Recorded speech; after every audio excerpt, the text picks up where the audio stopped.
Hello, welcome to Leeds PHP. It's February. Today we've got a really interesting talk. We've got how to reduce the carbon emissions of your digital activities by Hannah Smith, who will be on shortly. Just got the one talk today, but I think it's a really interesting topic, so I'm very excited to hear more about it. After that, we'll hang around for a bit of a social if anyone wants to join on that. It's on the same platform that you're on now. So this event is supported by BJSS, who are a consultancy based in Leeds and other places in the UK and other countries, in fact.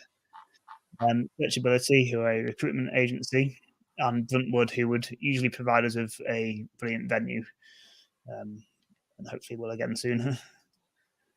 Also, thank you to Big Orange Heart for providing this platform. They are a charity who specialise in remote working and positive mental health and well-being within that community. If you want to help them or help the event, just donate to them. There's a donate button in the bottom of the platform. Please use it. We have a Slack instance now for Leeds PHP. Feel free to join that. The link is there. Join that. I'll put the link in the chat as well if you want to join. We're also looking for speakers. We're always looking for speakers. Plenty of slots throughout the rest of the year. So let me know if you have a talk you want to share. After full length talks, half length, or just like lightning talks as well. So anything, if you've got something you want to share, just get in touch. We'd like to have you on. So we'll bring Hannah on now.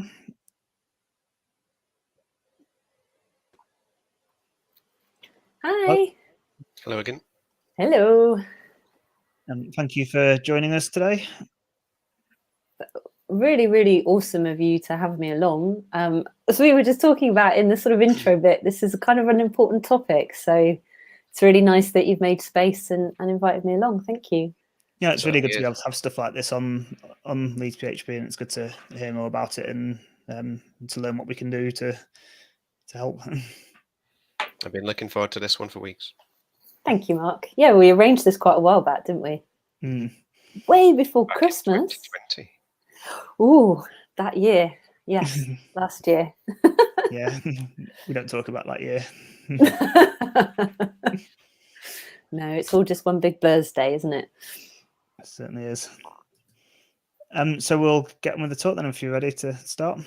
I am ready to start. Yeah, Okay. I will just shuffle everything round back here because I've got like a gazillion screens. So let's just get everything shuffled around.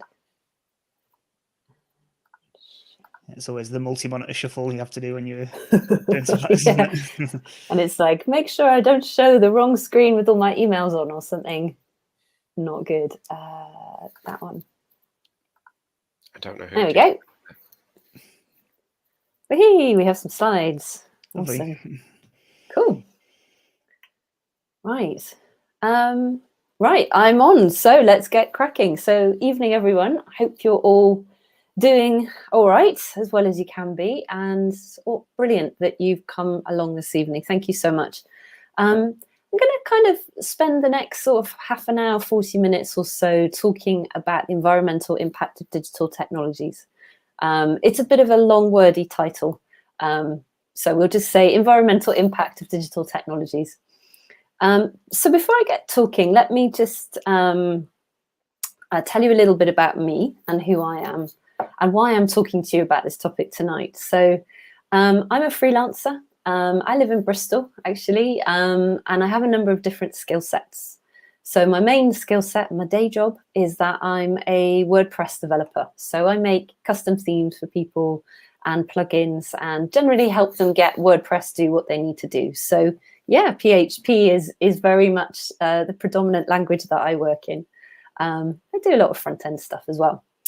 I have other skill sets. So I've done a lot of management. So I worked at the Environment Agency for 7 years doing project management-y stuff. And I do a lot of speaking and writing as well.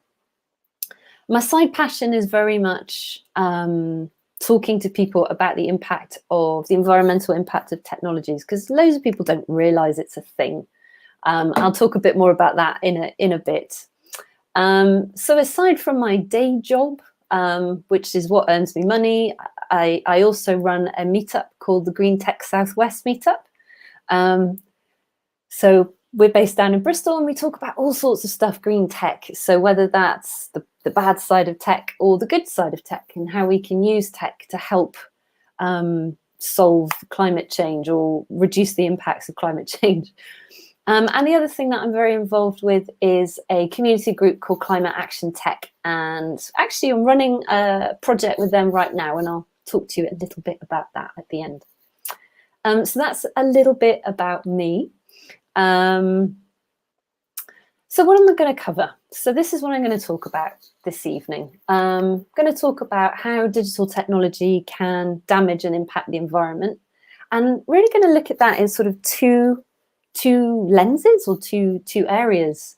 I'm going to talk about the impact of digital tech when it's manufactured, so actually creating devices, servers, etc. I'm going to touch on that a little bit, and then I'm going to talk more about when it's used, and that's more the sort of software angle side of things. And littered throughout, I've tried to talk about approaches that you might find useful if you're looking to lessen your impact, which I'm guessing you might be wanting to do if you're here listening to this talk this evening. There's going to be tons of time for questions at the end, so I hope we can get into a nice chat about stuff as well. Whenever you define what something is, I think it's really useful to define what something isn't. So here's a few things about what you're not going to get from this talk tonight. So I am not, under any circumstances, hating on digital technology or the internet. I love the internet and digital technologies. It's what my degree is in. My degree is in computer science. I've always loved this stuff. I think it's brilliant. And I think digital technology is a huge enabler and opens up many, many possibilities. The talk tonight, though, is just kind of making sure that people understand that digital technology has an impact and talking about what that is. But it's not hating on digital technology, and I am not going to advocate that we should get rid of digital technologies at any point. I think that would be kind of like a bit of a step backwards. The other thing this talk isn't is it's not statistically exact. So we'll talk about why throughout the duration of the talk, but it's just super, super, super hard to estimate a load of this stuff that we're going to talk about. So what I have done is I have given stats and numbers where I found them and where I feel that they're credible sources. So you can have a look at those too. If you know of other sources that you want to share, you've got the comments, please do. I like to learn too. And I think the other thing that I should be really clear about what this talk isn't is it's not a comprehensive masterclass on the environmental impact of digital technology. Literally, like, we'd need a whole day, maybe two, maybe more, to really go through it in depth. So this is very much just giving an overview of the subject and trying to give you some food for thought and some ideas of ways that you might look into this some more or approach it.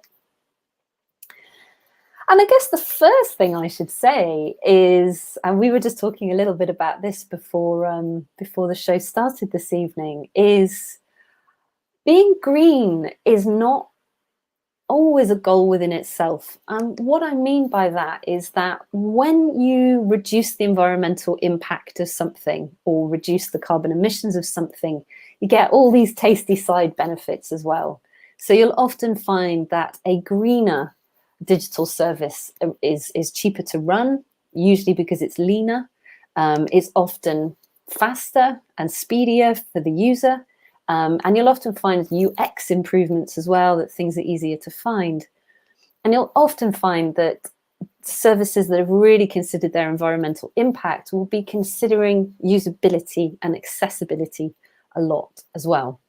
So I think that's a really nice message to start with, is that if you're looking to do this stuff, not only will you have the benefit of taking action on climate change, which we all need to be doing, but you'll also have these other benefits as well. And, you know, if you're a business, the bottom line is money, and you will find that greener services will mean cheaper services, which is super cool.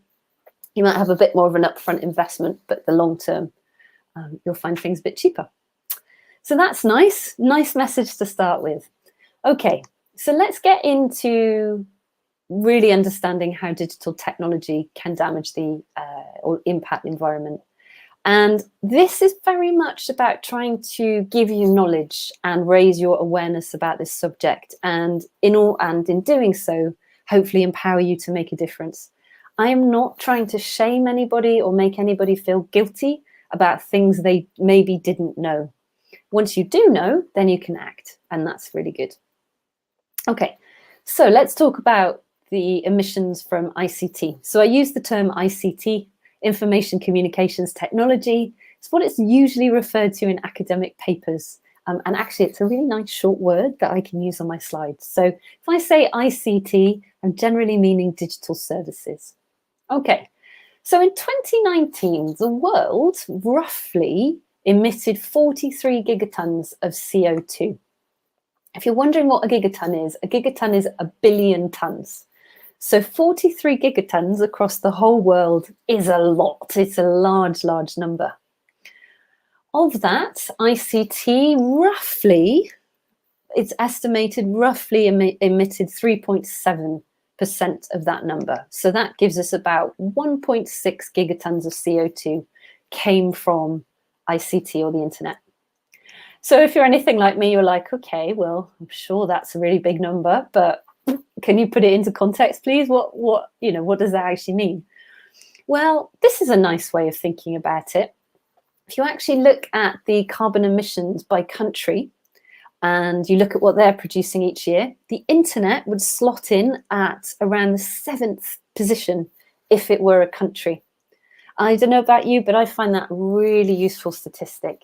If the internet was a country, it would be the 7th biggest polluter. And you can see at the bottom of my slides, I've linked to the source. So that statistic has come from the Sustainable Web Manifesto. I've also double checked it, and I'm pretty happy that that is a good number. Now, this one is bonkers. So I was just doing some calculations about the amount of CO2 that a mature forest absorbs. So an acre of mature forest is around 250 kilograms, so a year, that it will absorb. So if you take 1.6 gigatons and do the maths, you end up needing 640,000 trillion acres of mature forest, which is just, I've checked the number and I'm fairly sure it's right. So that's a very, very large number of trees. So that is just to kind of give you an idea at the overall size and scale of the problem we're looking at. I'm just going to hop back a slide, because whilst at the moment we are emitting roughly 3.7% of global carbon emissions, that number is going up every single year. And I think it's estimated that by 2040, if we don't kind of change the way that ICT is going in the direction of growth, we could be emitting maybe up to as much as 20% of global carbon emissions. So crazy numbers. So we need to do something about it. So let's start talking about what we can do about it. Well, actually, let me give you a little more background information before we get into talking what we can do about it. Because the next thing I want to talk to you about is the impact of device manufacture. So a lot of people, when they talk about the impact of the environmental impact of digital technology, they talk a lot about the software and the data centers sending data around. We're definitely going to talk about that as well. But what a lot of people miss from the conversation is the impact of device manufacture. So what I mean by that is kind of like your phones, your laptops, servers, TVs. Lots of people use TV to use the internet these days. It's actually looking at the cost of our devices. And the sad truth is that just manufacturing these devices in the first place literally costs the earth. So I found this statistic kind of mind-blowing when I first heard about it. 70 to 95% of the total pollution that comes from running a digital service or that comes from digital devices actually comes from the manufacturer. So just the fact that you've owned or that you have a device means that you have a load of what's called embodied carbon.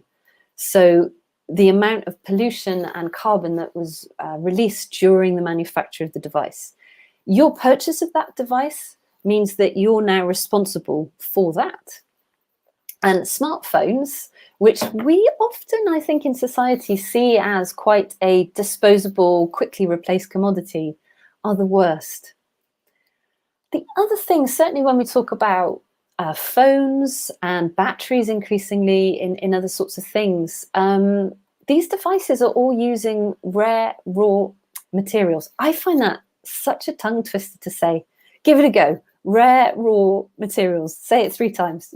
You're bound to trip up. It's a tricky one.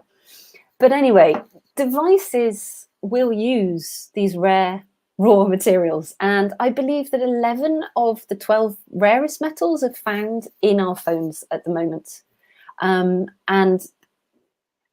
the amount of waste that we create and the amount of pollution that we create in getting these materials and metals in the first place is absolutely staggering. Now, I could talk at length about this, but I'm going to keep it quite short because there's other stuff that I'd like to move on to. But I just want you to be aware that these devices that we own, that we're constantly encouraged to upgrade and get the latest one of, themselves are an issue and are responsible for a serious amount of bad times and pollution. And the other thing that we haven't really cracked is, what do we do with all these devices once we've used them? So they say that the average life of a phone is like 2 years at the moment. So what actually happens to your phone or your laptop? Well, it becomes e-waste or electronic waste. And it was estimated that in 2019, 53.6 million metric tons of e-waste was generated. Now, you might think, okay, but that's fine because I sent it off to get recycled. And unfortunately, the reality is that the world has not sussed out recycling e-waste. It doesn't know what to do with it. So this is a picture taken from an e-waste recycling facility in Abergloshie, which is in Ghana. And actually, there was a lot of reporting on this a few years back. But, you know, basically, people are scratching a living by burning things to extract the valuable parts out of it. I don't know about you, but I think of e-waste recycling as, you know, people in labs wearing white coats, kind of, you know, carefully dissecting devices. And the reality is it couldn't be further from the truth. So, okay, I've started on a little bit of a negative note, but I think we need to be aware of this. This is important. So how can we reduce our own personal impact?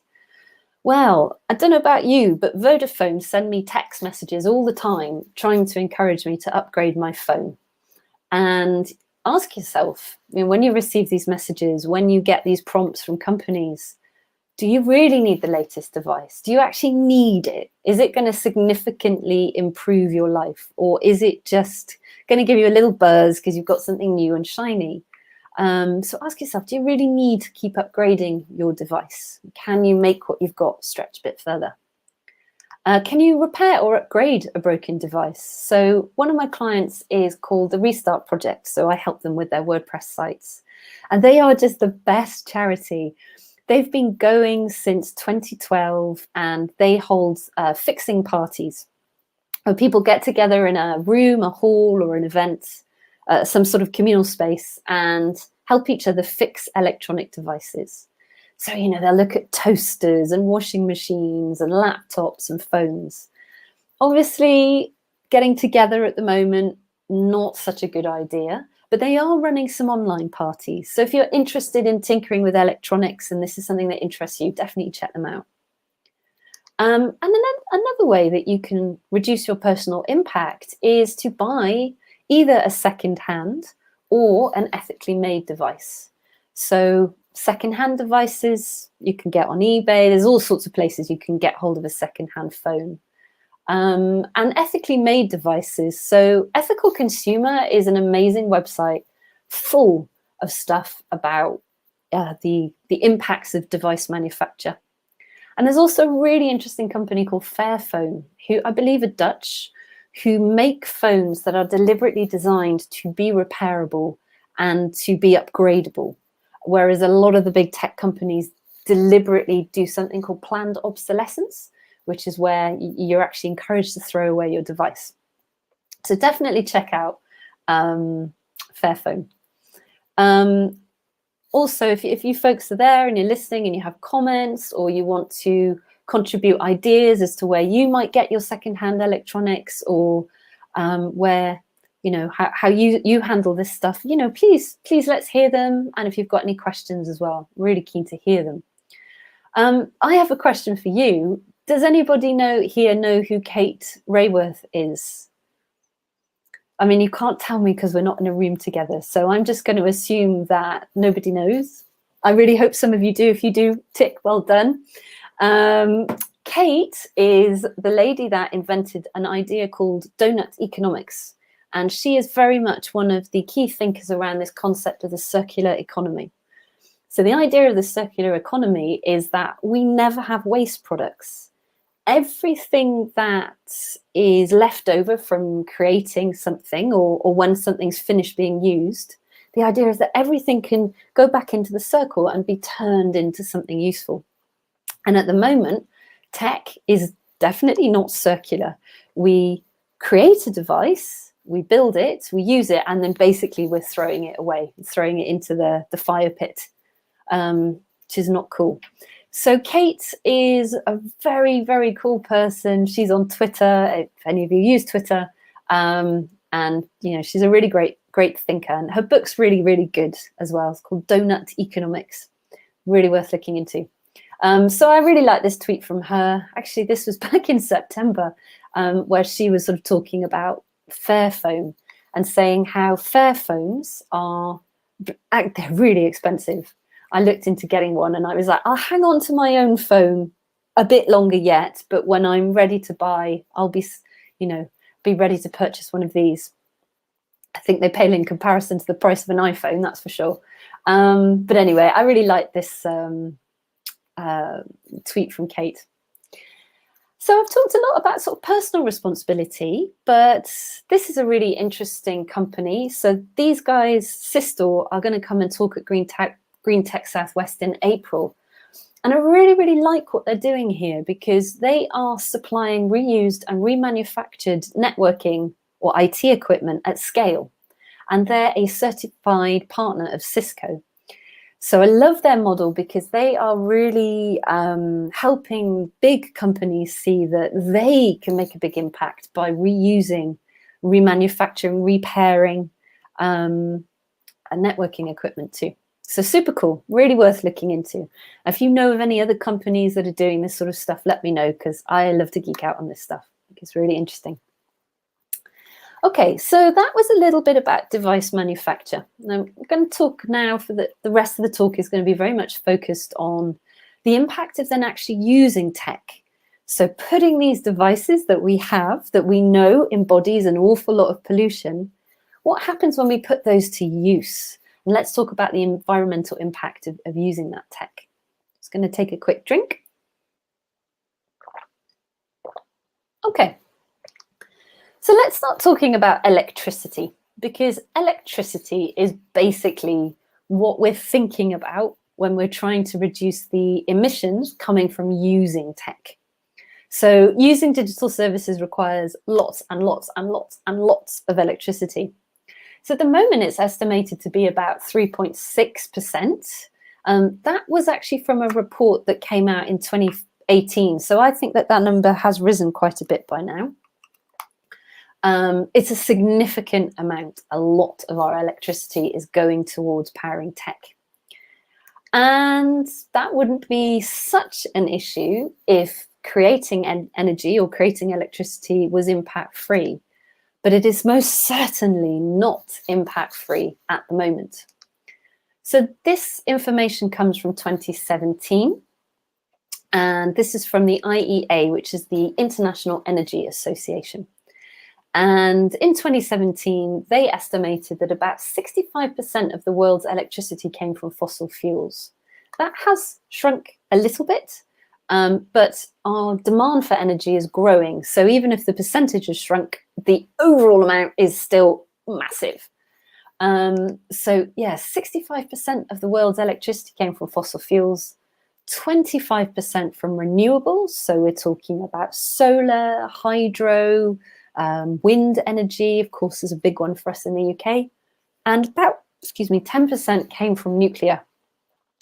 Now, there's a whole debate in itself as to whether you think renewable energy, nuclear energy is renewable or not. Sure, we've got a variety of different viewpoints here. I'm not going to get into that now. So I've kind of listed it as its own thing. And so the reason why telling you that electricity is coming from fossil fuels is I'm sure it hasn't escaped your attention that fossil fuels are a really big problem. And one of, if not the significant cause of climate change is us burning fossil fuels. And we've really got to sort it out. So you can then lessen your impact by running any technology or devices on renewable energy. So for example, switch your home or office supply to renewables. And these tariffs, renewable tariffs, certainly in the UK, are often cheaper as well. Now, I fact-checked that because I was like, really? Is that just a convenient line? And I've got a link at the bottom there to an article I found on Money Saving Expert that did kind of back that up. It's definitely my own experience that I find the renewable tariffs are cheaper, but that might maybe be because I'm moving around more to find a good renewable energy supply. Anyway, I'm digressing. So, switch your home and office supply to renewables. That can have a huge impact. And if you are a developer, which I'm imagining most of you are, think about buying hosting that's powered by renewables. So the Green Web Foundation is an awesome resource for understanding what hosts and servers are running on renewable energy. And if you're choosing a data center and if you have the luxury of that choice, think about the data center efficiency. So a key metric to look at here is something called the PUE. I don't think people refer to it as PUE for obvious reasons, but yeah, you could, I suppose. And that stands for power usage effectiveness. And essentially that's just determining how energy efficient the data center is. So how much energy is being used to actually power the computing equipment in contrast to cooling and other overheads that you'd have. So 1.2 is a very magic number. If you've got a data center that's running at about 1.2, then it's considered very efficient. So that's really, really good. And I've put a link here to a nice article by a company called Whole Grain Digital that give you some nice advice on how to choose a green web host. When you're choosing a green web host, you're not necessarily having the choice over data center. So the two aren't really quite the same thing, but I, for some reason, put them on the same slide. So there we go. The other thing I should say is that if I have used my TweetDeck right, there should be a link to these slides popping up on Twitter. Oh, about now. I think I set it for 7:30. So if you're on Twitter, you can find me at HanOpCan, and you can get your hands on these slides, and you can follow all the links. There's loads of links in here. Okay, so we've talked a little bit about like renewable energy and the importance of that. But I think, again, something that often gets lost in the conversation here is that renewable energy in itself is not a panacea. It's just a damn sight better than fossil fuels, but actually creating it still has a really significant environmental impact. So for example, we talked already about e-waste a little bit earlier. We don't know what to do with solar panels once they've reached their end of life. Those become a form of e-waste at the moment. Same with wind turbines as well. We don't know what to do with them. So we are creating an environmental impact in manufacturing those things in the first place, and then at the end of their life, not really knowing what to do with them. So I'm not saying renewable energy is a bad idea. It's definitely a step in the right direction. But what I am saying is that it's a really, really good idea to get efficient first and to be reducing the overall amount of energy needed, because that's going to give us a greater impact, a greater saving overall. So once we reduce things down to the minimum, what we should then be thinking about doing is finding the energy that has the lowest impact. And we would call that carbon intensity. So we might talk about the carbon intensity of creating energy from different sources. And renewables tends to have one of the lowest carbon intensities. Nuclear too, but as I say, the nuclear is a bit more complicated if you're talking about environmental impact. But anyway, the point is, we want to reduce the overall amount of energy that we're needed by being efficient, and then we want to be seeking renewable energy. If you want to take it further, that you then want to offset any of the remaining issue as well. Okay, so I reckon I probably got sort of like maybe five or 8 more minutes to go. So let's crack on. Okay, so I've given you a lot of kind of high-level overview of this topic and sort of hopefully given you some steer as to things to be thinking about in the bigger picture. Oh, let's just talk about then actually quantifying the emissions of running our own digital services. So I'm sure most of you here will know that when we are accessing a digital service, we have a data center, which is preparing and holding our data. We have a network, which is how we're sending data from point A to point B, and the data then arrives at your device. Now, the reason why I bring this up in terms of talking about quantifying the carbon emissions is because these three parts and the variations within these three parts are what help us to calculate our carbon emissions.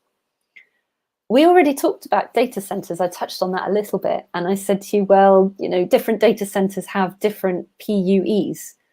So they run at different efficiency levels. So there's a lot of variables there in that point. Point B, where we're looking at the network, how data travels to you, is actually a massive difference between the amount of energy or electricity needed to transfer energy over a wired connection versus Wi-Fi. That's like significantly more. Then you've got 3G, which is more than Wi-Fi and huge amounts more than a wired connection. 4G requires tons of electricity in comparison to transfer data. And 5G, well, like, okay, I'm going to stop there. 5G is just like crazy. So there's a lot of variation in even how the data is traveling from point A to point B. B being the device. And then, of course, different devices will use energy, have different levels of energy efficiency as well. So mobile phone is actually really quite energy efficient. A laptop or a desktop is a bit more. A games console's, a lot of energy is used by, you know, for running that games console, even just to surf the web, and TVs as well. Absolutely enormous amounts of energy. So we have all these different factors and variables at play when we're trying to estimate the emissions of a service. So it's bloody complicated, frankly. So there are some tools out there that make some sensible assumptions for you and will help give you a guide. I can't stress strongly enough that some of these tools that I'm going to show you, don't ever take the estimate as fact. Use it as a guide. So if it says you're polluting and you're creating this much electricity, and you're using this much energy, just take it with a pinch of salt and use it as a kind of guide. So here's a few tools. So this one is called Website Carbon. This is kind of like a starter tool. So if you've never measured the impact of a website before, you can put a URL in and get an estimate. So it's a really, really great one if you've never thought about this topic before. If you're interested in if you're a developer and you've got some knowledge about performance and website performance, then these tools might be useful. We've got something called EcoGrader and the new kid on the block, which is called Beacon. And of course, you've always got trusty old tools like Google PageSpeed Insights or Lighthouse or sitespeed.io that you can use as well. Because essentially, when we're thinking about the carbon emissions of a website or a digital service, there's two factors at play. There's one, where is the data center and how is the data center powered? And number two, how much how much data is being transferred for each payload. Okay, so let's just talk about approaches then that you could find useful to lessen the impact. So we've already talked about, caring for your devices. We've talked about using renewable energy. Let's talk about being coders and developers and approaches that you could find useful here. So essentially, as I just mentioned, what you're trying to do as a developer, if you're trying to make more carbon-friendly applications, is you want to be looking for ways to transfer less data. Because if you're transferring less data, then you're using less electricity. And it's a very simple kind of relationship, which is nice. Thankfully, hooray, something in this whole blinking topic that's a bit simpler. Less data is less electricity, therefore less emissions. So your job is to seek out and eliminate data that is being created or transferred, but that isn't adding value. So things that you can look at are remove and restructure. So if you support an older code base, get rid of your older code.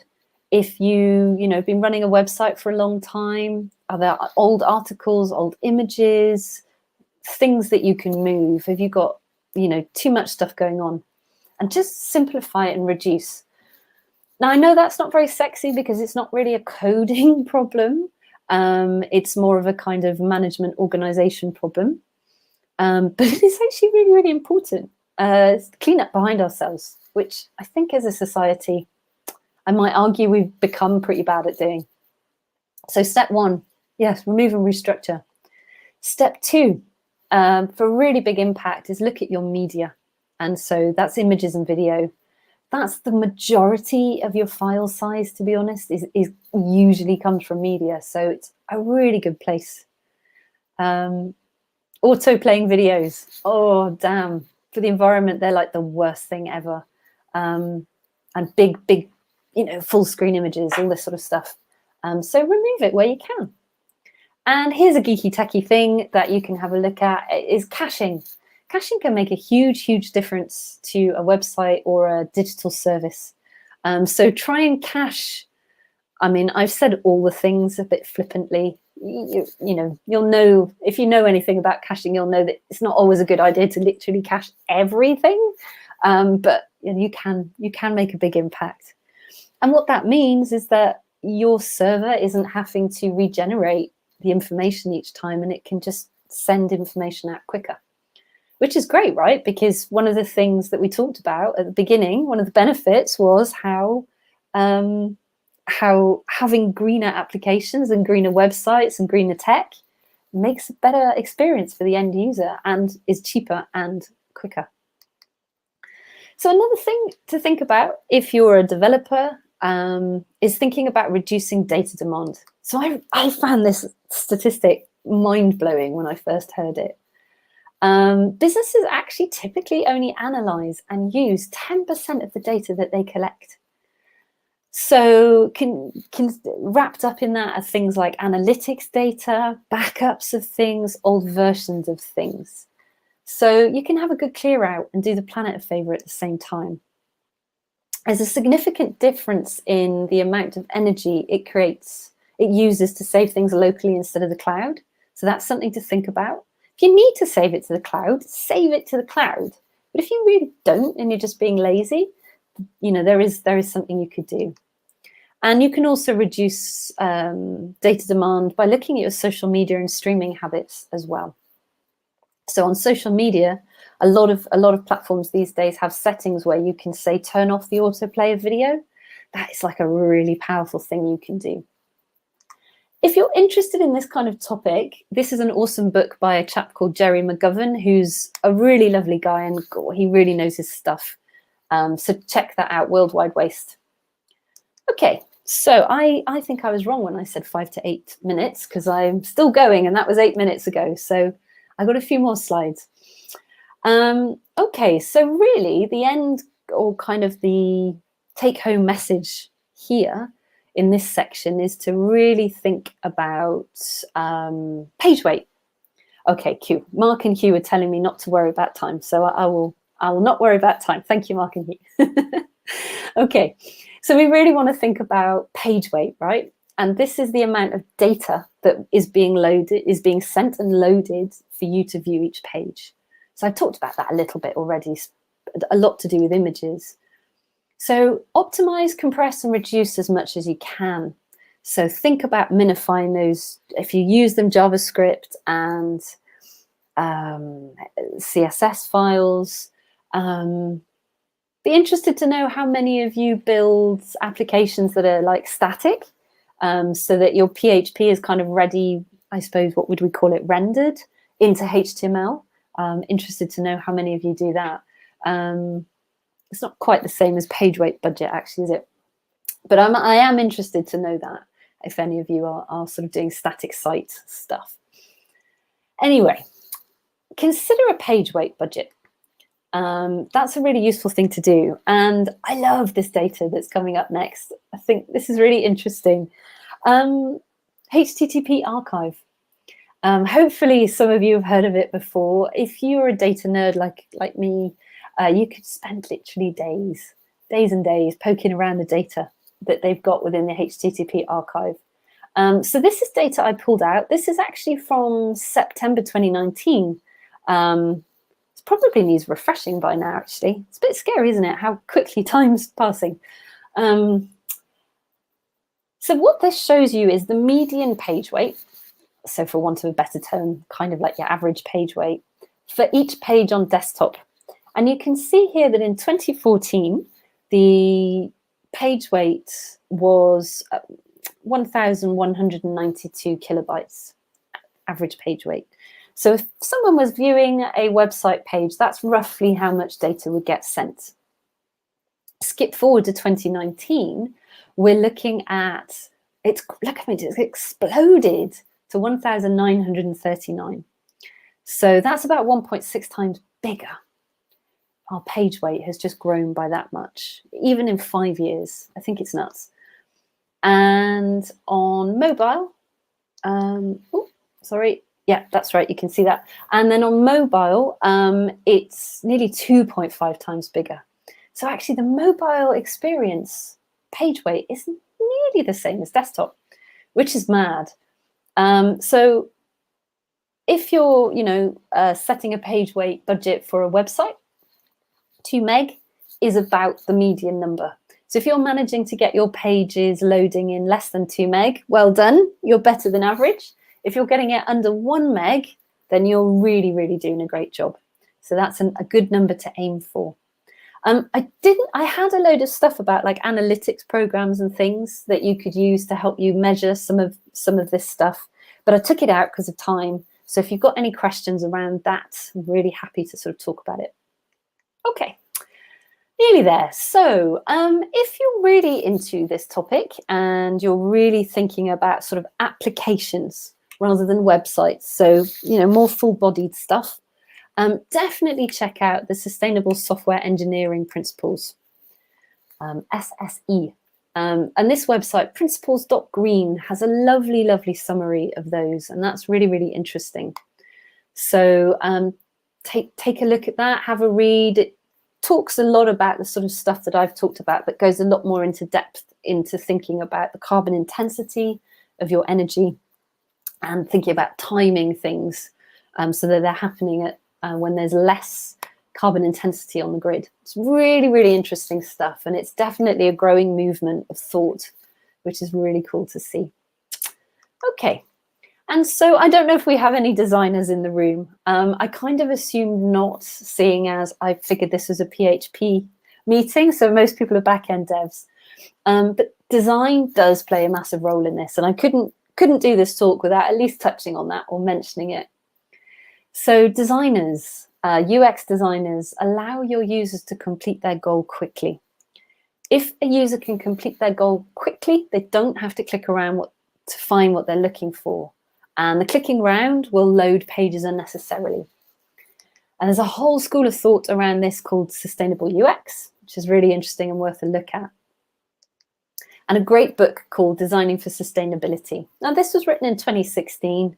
I reread it recently, and I've got to say, I think a lot of the tips and advice in there are still highly relevant. So it's definitely worth looking at.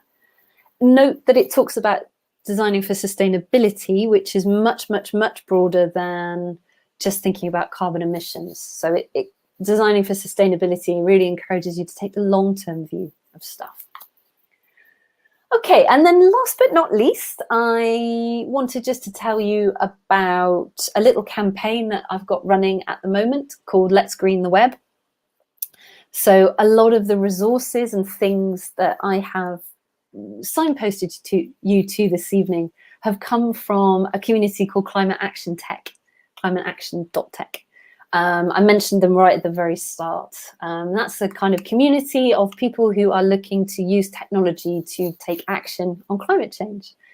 And we've got a really nice campaign running this week called Let's Green the Web. And the aim of that campaign is simply to get people to use one of the tools that I've shown you this evening and to measure some carbon emissions and to tweet about it.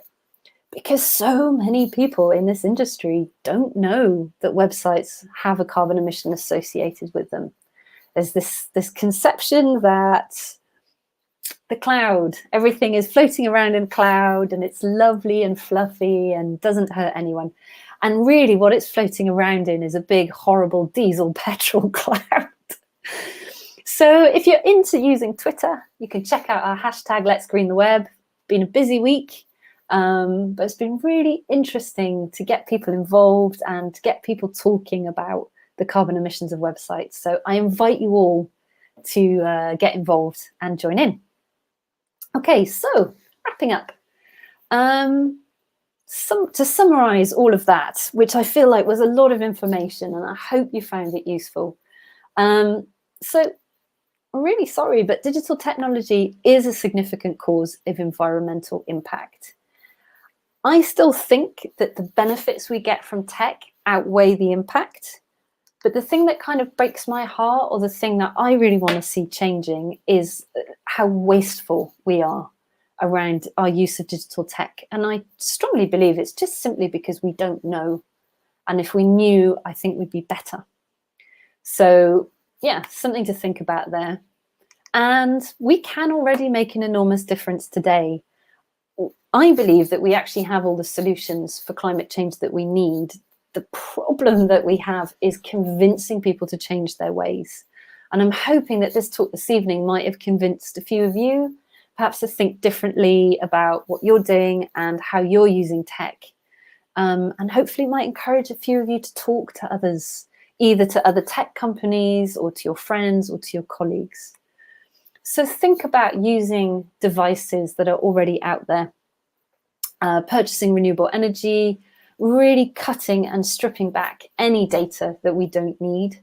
And included in that is thinking about your file size, thinking about how to optimize that down so that you're sending the bytes of data that matter and that make a difference to someone's experience.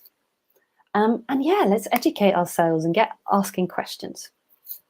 Got a slide of useful resources. So I mentioned Climate Action Tech, and that's who I'm doing the Let's Green the Web campaign with. There's a number of other useful resources there. The Sustainable Web Design has just been relaunched in the last couple of weeks and is super useful. Ecosia, I didn't really get time to talk about that this evening. But I mean, how many of you use search engines? Yeah, everyone's putting their hand up right now, right? Did you know about Ecosia? So Ecosia is a search engine based on Bing. And basically for every search you do, they plant trees. So absolutely brilliant. Well worth setting as your default search engine. Yeah, and a few other links. So anyway, that's it for this evening. Thank you very much. Thank you all to Mark and Hugh for giving me the time this evening to come and talk to you about this. And thank you so much to all of you who are still there. Hopefully you're still there, and who have taken the time and interest in this topic, because it is really important. So I guess we have time for questions. So I think, yeah, Hugh's coming on. Excellent, Hugh. I'm just going to stop sharing and bring you back to my camera. Otherwise, I'm always like looking over to the side, which is weird. Yeah, that was really interesting. There's a lot of stuff that I learned on that. Oh, I'm so glad. I'm so glad. I'd have never really guessed that 4G would be worse than 3G would be better than 5G, but I guess it makes sense when you explain it, but it's just a thing that you just don't consider, isn't it? Completely. I mean, that's due to some incident, I had to rely on 4G for the last week or so, and now I'm feeling bad. Yeah, and you said my cabinet, so I didn't have any choice. And do you know what? I mean, this is one of the things I hope I got across in that talk, is that, you know, use the tech if it adds value to you. If you don't have another option, use the tech. That's what it's there for. But it's just about thinking when you can make a different choice. But, you know, Mark, if that's your only option, that's your only option. What are you going to do? I guess these things, it's about weighing it still, isn't it? And working out which bits you can and can't do, and finding out I've what's still the got right the 56k modem in the loft. I could get that down. Oh, do you reckon that would make the dial-up sound? Get off the phone, Mark. I need to use the internet. It was interesting what you said about the recycling of tech, because I literally never throw tech away. I either give it to someone or I just hoard it and reuse it and take bits. And I'm going to look into the programs you've mentioned. Yeah, definitely do. It's an interesting one. I mean, every single time I buy a piece of new tech, I have this just awful feeling. So I've just bought a pair of noise cancelling headphones. I spent weeks trying to find a second-hand pair of headphones because I really didn't want to buy new. Couldn't find them. Had to buy new in the end. I guess they're so good, these headphones, that nobody gets rid of them. I don't know. Yeah. I should last a while in. I hope so. They're so good. They are good noise cancelling headphones. Yes. A few questions that have come in. Oh, awesome. Great. So this is probably going to give you a nice difficult one to start with. Okay. Yeah. If you can only do one thing to reduce the impact of your IT usage on climate change, what would it be? It's the lovely Mark. Hello, Mark. I didn't realise Mark was coming along tonight. That's really nice to have you here, Mark. One thing that you could do, I mean, I think the easiest single thing that you can do is switch your energy suppliers to running on green energy. And if you're in a place of work, which I know most of us aren't at the moment, is lobbying your employer to do the same. If you only wanted one action, that would be my number one, is get green energy into your sockets. Just try and get it. I could, give you like 2, 3, 4, and 5, but the question was 1, so I'll stop there. Yeah, it's an interesting one. It's interesting that it's actually cheap in a lot of instances as well. I wouldn't have considered that. I mean, absolutely. I tend to just look for the green ones anyway when I do the energy switching, but it's interesting now that it's come to the point where it's actually better in every. Why wouldn't you do it? Completely. I mean, that's it. Why wouldn't you? But like, okay, so I was just talking to my mum about this the other night because I've been trying to get her to switch her energy supplier. So mum's like 77. She wouldn't like me saying that. I can't get her to switch because she's got this misconception that means she won't have energy when the sun's not shining. Just like, Mum, like seriously. But I think there is a lot of misconception around that stuff. So another question that's come in from Pete: is there any comparisons between serverless and more traditional server hosting for energy use? Oh, this term serverless. I love this term because there's still a server, right? It's like cloud, isn't it? It's just someone else's computer. Exactly, that's it. So, I mean, when we're talking about serverless, we're talking about Jamstack, as my understanding. So we're talking about sort of like JavaScript type stuff. There's a really interesting question. I hope I've got this right, that I've understood serverless as being Jamstack. I think I have. Sorry, it's a long day and a long week because we're in the middle of this campaign at the moment. So brain's a bit fried. So I have seen some research around this stuff, and it's an interesting one, because if you are looking at the server side, obviously with serverless, you're tending to serve flat files, which means they're kind of ready compiled and ready to go. So they're not really being done on the fly. So if you compare the server usage, yeah, sure, serverless or Jamstack, much, much quicker, much faster.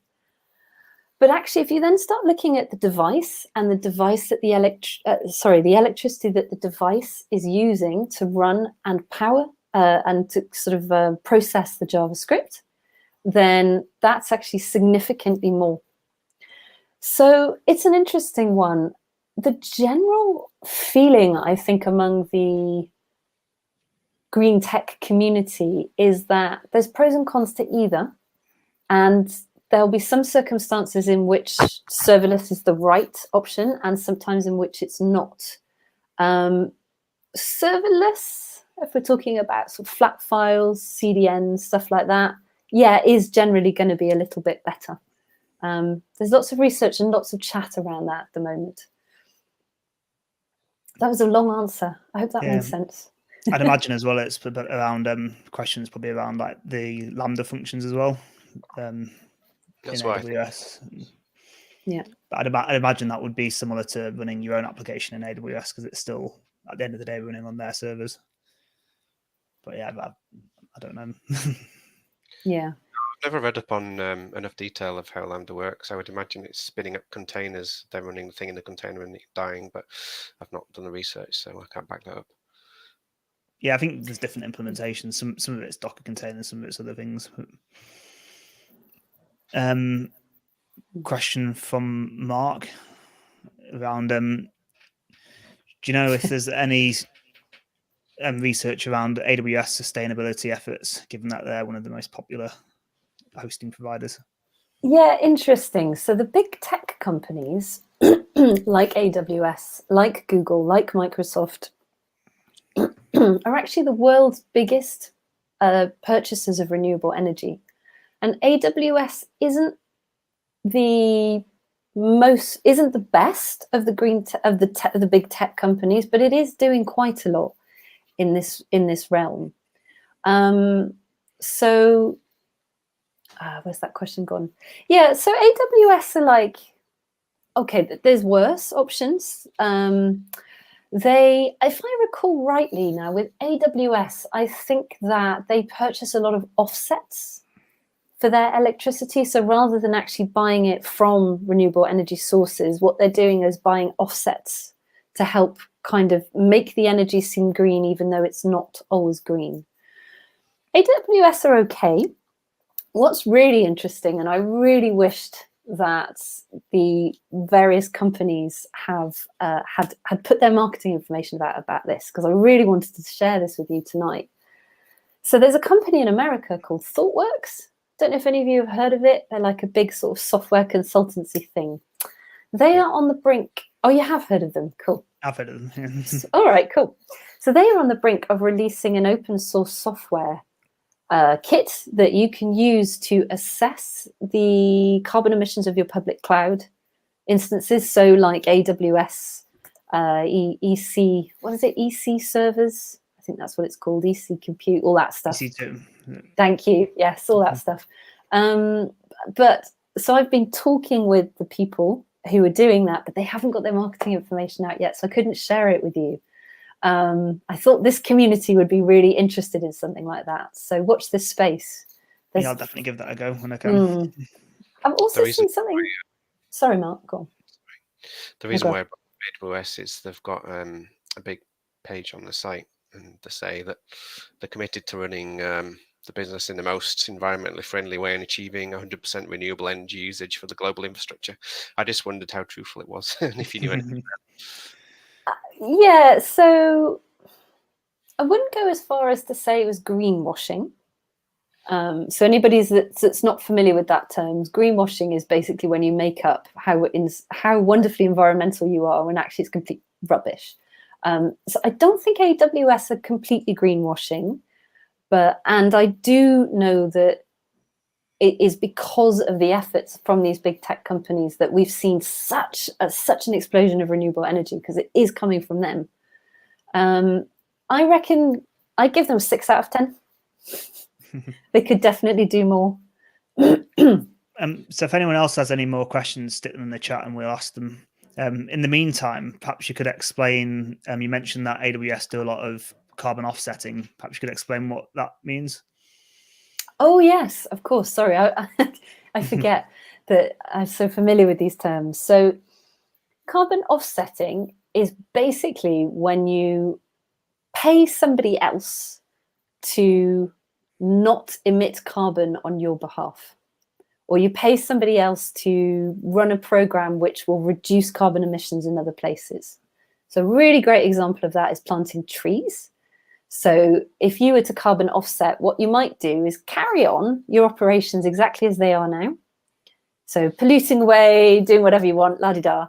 And then what you do is you buy carbon offsets. So you might buy trees and plant those trees and then say, well, I've offset my carbon because I've planted trees, and in time to come, those trees will suck my carbon back in. There's loads of initiatives like that. There's another really popular one around, yes, I've seen ecology pop up, brilliant. Cook stoves is another common offsetting scheme. So actually there's a lot of work in developing countries to get people using more efficient ways of cooking. So getting people from using wood fires and actually getting them to use kerosene stoves or more efficient stoves. And so that means that those families would reduce their carbon emissions. Lovely. Oh, this is great. Cook stove projects popped up. That's another form of offsetting. So you're basically paying someone else to reduce their carbon emissions on your behalf. I think it's cheating, personally. I think it's cheating. I think you should do everything you can before carbon offsetting. So use renewable energy, reduce, and then what's left, you offset. I think that's to try to do both personally. Yes, or do both. But greenwashing, for me, anybody that says, "Oh, we offset everything," I'm a bit like. Well, I read an article this week where Bill Gates was talking about offsetting his private jet, which is quite a bit.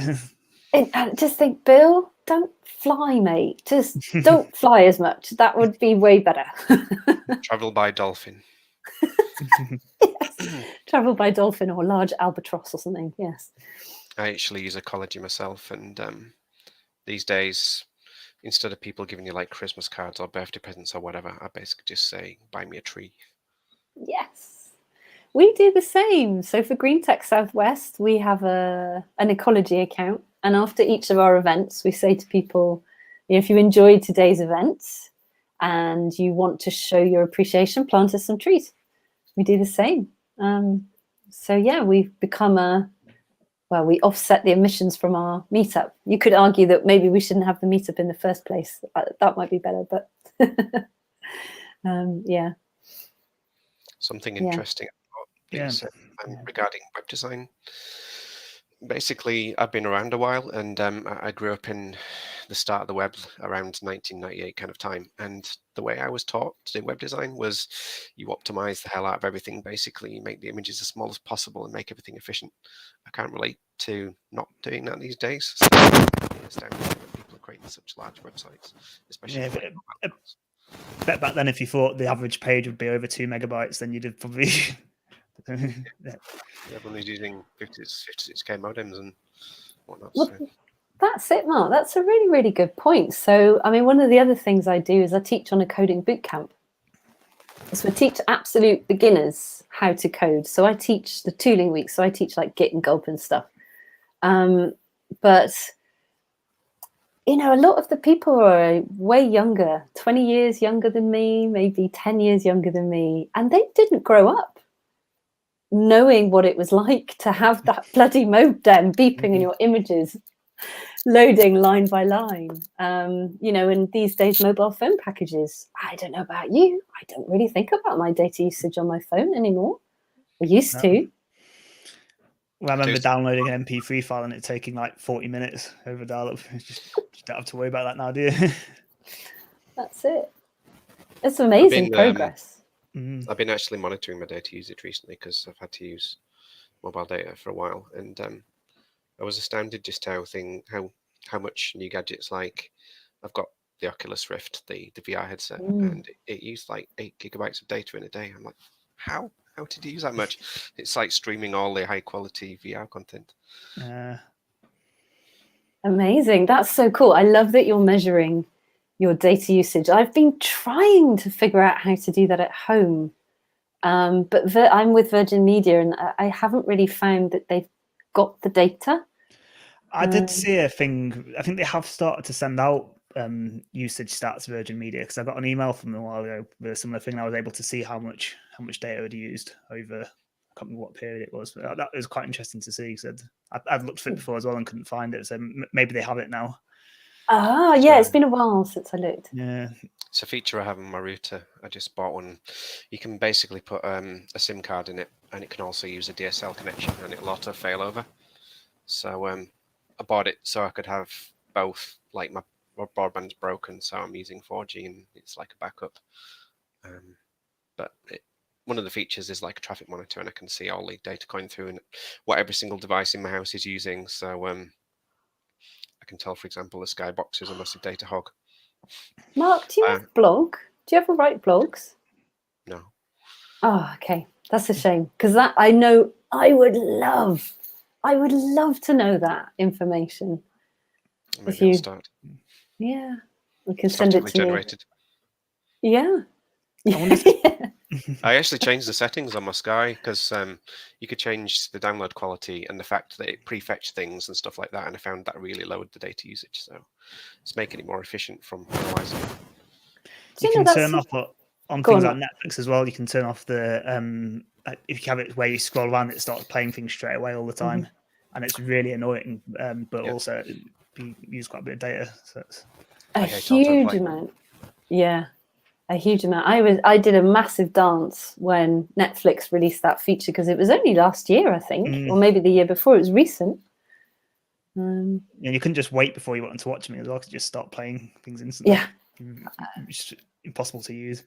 I wonder if there's been any research on like running ad blockers, and if what effect that has on carbon usage. There definitely is research on that, and what's it called? Oh, it's fallen out of my head. It'll pop back in at some point. I'll remember what it is. I have seen articles about that. Pi-hole's a really good one. Yeah, there's loads of data. Pi-hole. You can run it as a container on some device in your house, or you can run it on an actual Raspberry Pi, and it just incepts all the traffic and filters out all the adverts, which is great. It's a DNS server. Okay. Like adverts or gambling and stuff like that. Okay, nice. For it. It's a huge source of carbon emissions. That I didn't really get into it. I had to sort of, pick and choose what I was going to talk about, but that is a massive one. It's really Given how much, I don't know if you've noticed when you load these spammy pages with so many adverts on, the amount of CPU power it takes to render that page, surely that's sucking extra power out of your device, and then therefore using more energy and more data.